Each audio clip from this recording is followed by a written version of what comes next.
ধুয়ারে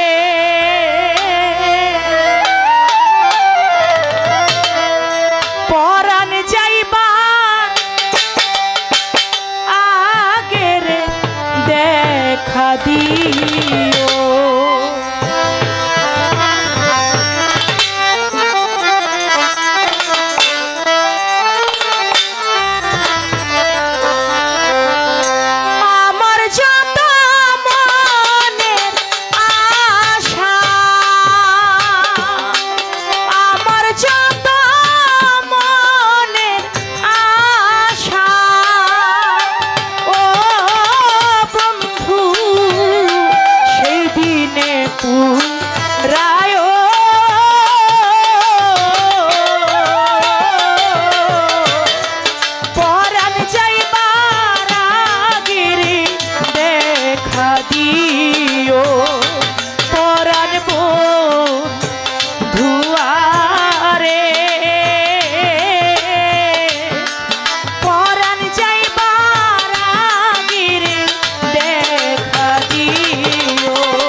তোমার বুকে মাথা রেখে রে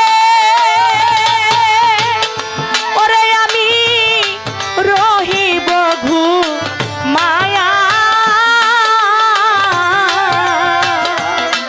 জনমের ঘুম দিব রে বন্ধু ও আছি চাঁদ তোমার বুকে লইয়া তোমার বুকে মাথা রেখে রে ও দরদি রইব ঘুমায়া জনমের ঘুম দিব রে বন্ধু ও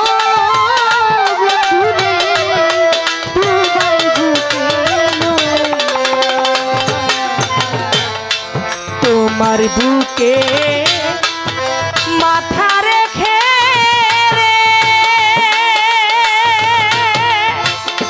আছি চাঁদ রহিব ঘুমায়া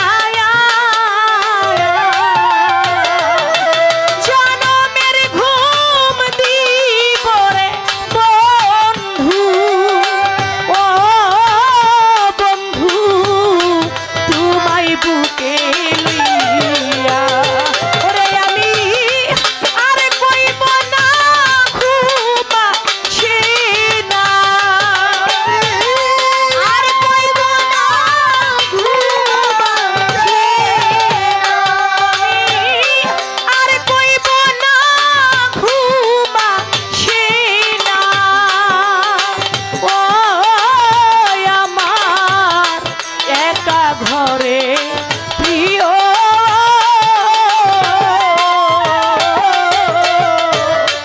পরাণ যাইবার আগেরে দেখা দিও পরাণ ধুয়ারে পরাণ যাইবার আগেরে দেখা দিও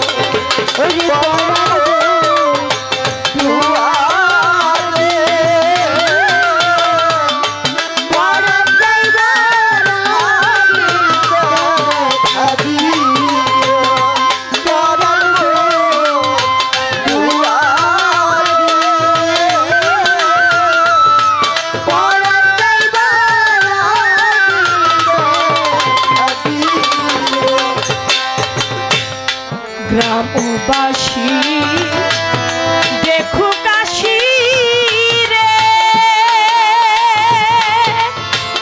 ওরে বন্ধু তোমার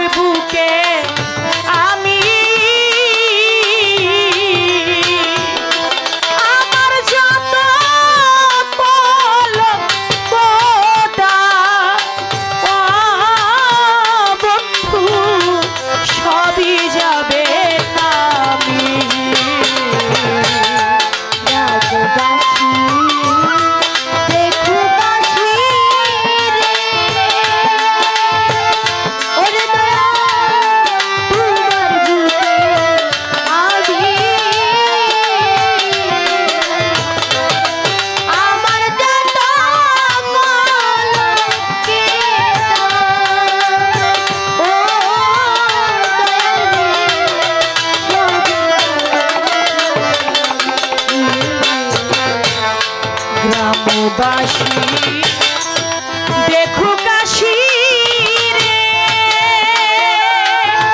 আনোয়ার ফকির আছি চান তোমার বুকে আমি আমার যত পলকের দাগ ও বন্ধু সবই যাবে না সেই দিনে আসিয়া তুমি সেই দিনে আসিয়া হেবির ভাই সেই দিনে আসিয়া তুমি ও বৈরা বড়ি সঙ্গে করে নিও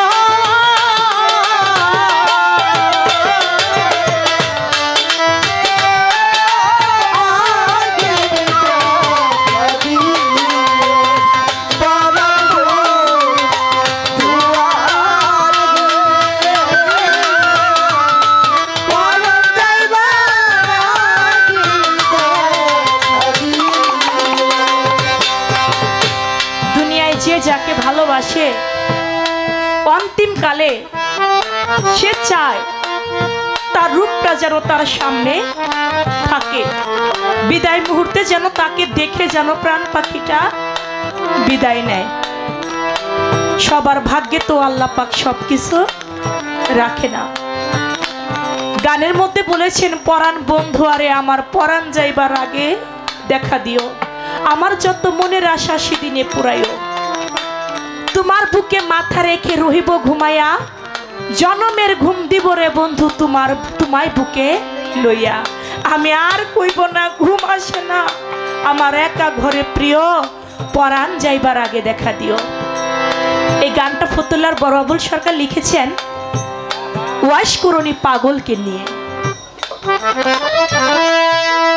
আপনারা জানেন আমার দয়াল নবীর তার বিদায় মুহূর্তে তার গায়ের যে জুব্বাটা ছিল সেই জুব্বাটা কিন্তু তার 4 সাহাবা প্রধান কেউ কিন্তু পায় নাই। কে পেয়েছে? পাগল ওয়াইশ করণী পেয়েছে।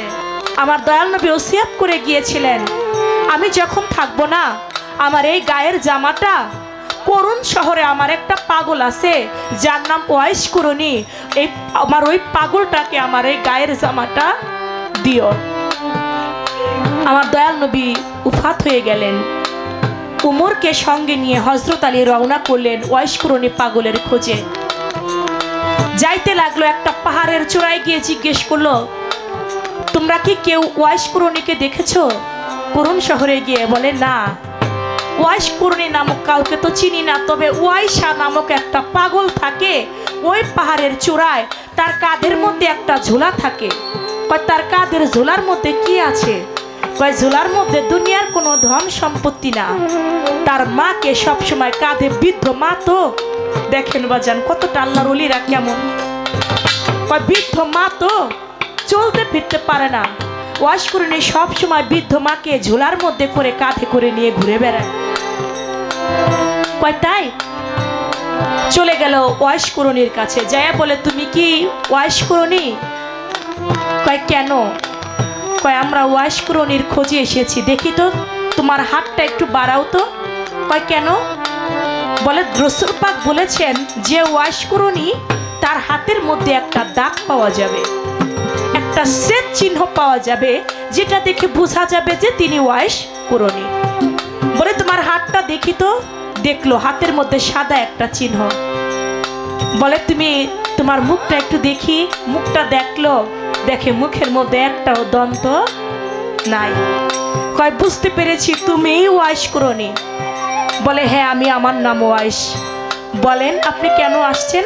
আপনি হযরত আলী না? বলে হ্যাঁ। তুমি আমাকে চিনো? হ্যাঁ চিনি। তুমি কে? উমর রাদিয়াল্লাহু তাআলা আনহু না? তুমি আমাকে চিনো? তোমার সঙ্গে তো আমার সঙ্গে কখনো দেখা হয় নাই। তাতে কি, তোমাদেরকে চিনি। বলো কেন আসছো? বলে তোমাকে একটা জুব্বা দিয়েছে। বলে কে দিয়েছে? বলে দয়াল নবী দিয়েছে। হাতের মধ্যে নিল, এই জুব্বাটা তুমি নাও। কিন্তু যিনি দিয়েছেন তিনি আর এই দুনিয়ার বুকে নাই। এটা বলা দেরি আছে, ওয়াশকুরনির কাঁধের ঝুলাটা হযরত আলীর কাঁধের মধ্যে দিয়া জুব্বাটা হাতের মধ্যে নিয়া আস্তে করে জমিনের মধ্যে সেজদায় পড়ে গেছে। জমিনের মধ্যে সেজদায় পড়ে কয়, মাওলা রে, আমার জীবনের বড় ইচ্ছা ছিল আমি দয়াল নবীর হাতে হাত রেখে বায়াত গ্রহণ করব, সেটা আমার ভাগ্যে হয় নাই। তার আগে তুমি আমার কাছ থেকে নিয়ে গেলা, আমি ওয়াশ পাগল এই যে সেজদা দিলাম, এই সেজদা আমি কোনোদিন উঠাবো না যদি তুমি আমার কথা না শুনো। ওয়াশকুরনি সেজদা দিছে, আমার আল্লাহর আরশ কাঁপে। ওয়াশকুরনি তুমি সেজদা উঠাও। আমার আল্লাহ বলে, তুমি কি চাও, তুমি যা চাবে আমি তোমাকে তাই দেব, তুমি সেজদা উঠাও। ওয়াশকুরনি বলে, আমি এই সেজদা উঠাইতে পারি। আমার দয়াল নবী সব থেকে দুনিয়ায় বেশি ভালোবেসেছে তার পাপী উম্মতদেরকে। হে আল্লাহ, তুমি যদি আমার দয়াল নবীর পাপী উম্মতের মধ্যে 16 আনা উম্মতের জীবনের গুনাহ মাফ করে দাও, তাহলে আমি এই সেজদা উঠাবো, তা না হলে সেজদা উঠাবো না। আমার আল্লাহ কয়, ওয়াশকুরনি, আমি তোমার দয়াল নবীর পাপী উম্মতের 16 আনার মধ্যে আমি 4 আনা উম্মতের গুনাহ মাফ করে দিলাম, তুমি সেজদা উঠাও। বলে, হবে না, 16 আনা উম্মতের গুনাহ মাফ করতে হবে। বলে, আমি 8 আনা উম্মতের গুনাহ মাফ করে দিলাম, তুমি তোমার সেজদা উঠাও। বলে, হবে না, 16 আনাই মাফ করতে হবে। আমার আল্লাহ পাক বলল, ওয়াশকুরনি, আমি তোমার নবীর পাপী উম্মতের 12 আনা উম্মতের গুনাহ মাফ করে দিলাম, তুমি তোমার সেজদা উঠাও। বলে, হবে না, 12 আনাতেও হবে না, পুরো 16 আনা উম্মতের গুনাহই মাফ করে দিতে হবে। এরই মধ্যে হযরত আলী ডাক দিয়েছে, ওয়াশকুরনি, তুমি সেজদা উঠাও, তোমার কাঁধের যে ঝুলাটা, এই ঝুলাটা নিয়ে তো আমি আর দাঁড়ায় থাকতে পারতাছি না, তুমি উঠো। আস্তে করে একটা চিৎকার দিয়ে কয়, হে আলী, তুমি কি করলা? তুমি আমাকে এই মুহূর্তে কেন ডাকলা? তুমি যদি আমাকে আর অল্প কিছুক্ষণ পরে ডাক দিতে, আমার দয়াল নবীর পাপী উম্মতের 16 আনা উম্মতের জীবনের গুনাহ আমি মাফ করিয়ে নিতাম।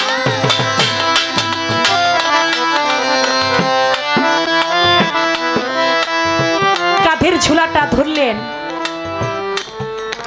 12 আনা উম্মতের জীবনের গুনাহ মাফ হয়ে গেল।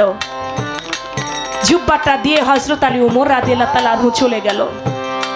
চলে আসলো সিফটিনের যুদ্ধ, যে যুদ্ধে মাওলা আলীর সঙ্গে মাবিয়ার যুদ্ধ।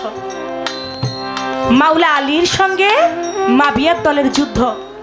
এদিকে দলে দলে লোক যোগ দিচ্ছে মাওলা আলীর পক্ষে, কেউ যোগ দিচ্ছে মাবিয়ার পক্ষে।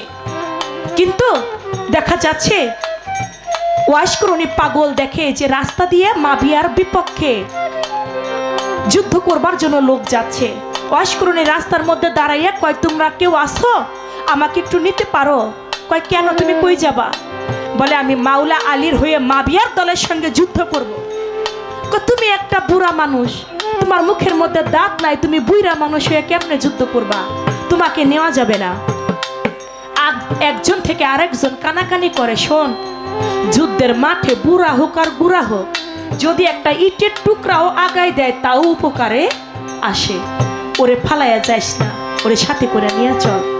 হযরত আলীর পক্ষে ওয়াশকুরনিও নাম লেখাইল, চলে গেল মাবিয়ার সঙ্গে যুদ্ধক্ষেত্রে।